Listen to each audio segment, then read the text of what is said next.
Ils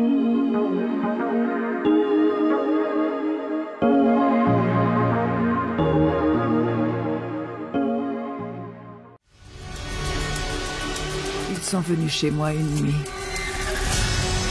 Vous savez qui cela pourrait être? Vous auriez jamais dû venir ici. Vous avez provoqué leur colère.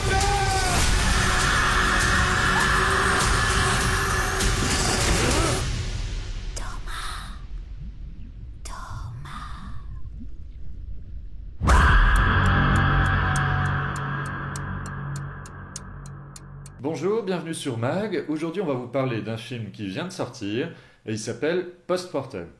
Post-Mortem, on avait eu l'occasion de le voir au Festival de Gérardmer et il nous avait laissé une impression un petit peu mitigée. Alors, on va vous expliquer déjà de quoi il en est.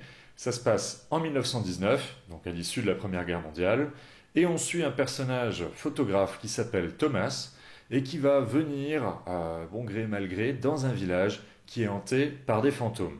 Alors pourquoi il va rester dans ce village et il ne va pas prendre la poudre d'escampette? Eh bien, c'est assez simple, c'est parce que lui, il photographie les morts, donc avec les vivants, pour offrir aux vivants un dernier souvenir de l'être aimé.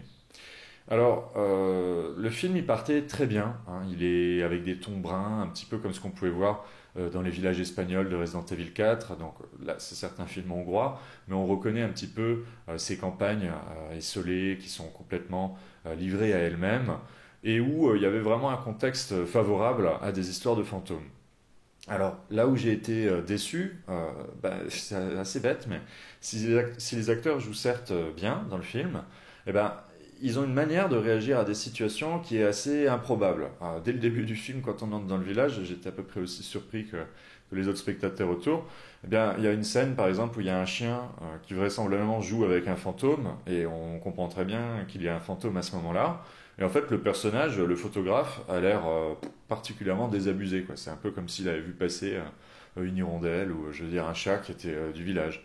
Donc ça laisse un peu dubitatif au début. On se dit, bon, soit c'est un parti pris un peu particulier. Mais le problème, c'est que le film, il va nous enfermer dans un univers où il y aura des fantômes absolument partout, mais finalement, sans jamais qu'il y ait un début de peur. Alors certes, il va y avoir un espèce de climax dans le film à un moment où la tension va grimper, mais le personnage principal et la jeune fille qui l'accompagne ont tous les deux l'air de rester assez tranquilles par rapport aux événements auxquels en fait ils sont confrontés. Donc c'est ce point moi qui m'a un peu fait sortir du film, alors qu'au départ c'était plutôt bien parti, on arrive dans une espèce de charrette avec un personnage qui nous parle de ce village, il y a une espèce de mystère qui plane, mais j'attendais davantage une ambiance de ce qu'on peut trouver dans des films comme Le Village, qui vont tout de suite poser une ambiance assez stressante, avec un mystère qui serait tu et connu seulement en fait des villageois. Mais là, il y a vraiment un parti pris, certains disent naturaliste, mais qui pour moi ne marche pas, puisqu'en fait c'est contraire à des réactions qu'auraient les humains à ce moment-là. Et dernier point aussi que j'ai trouvé un peu triste, c'est que le film tire sur la longueur et va user et abuser de certaines situations et de certains effets de mise en scène, dont le fameux jump scare.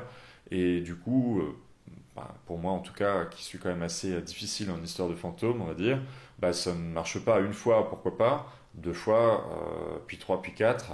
On finit par se lasser, puis on se dit que ces fantômes ne sont pas si dangereux que ça, ce qui d'ailleurs est en partie vrai. Alors, on réservera le film du coup aux plus curieux d'entre vous.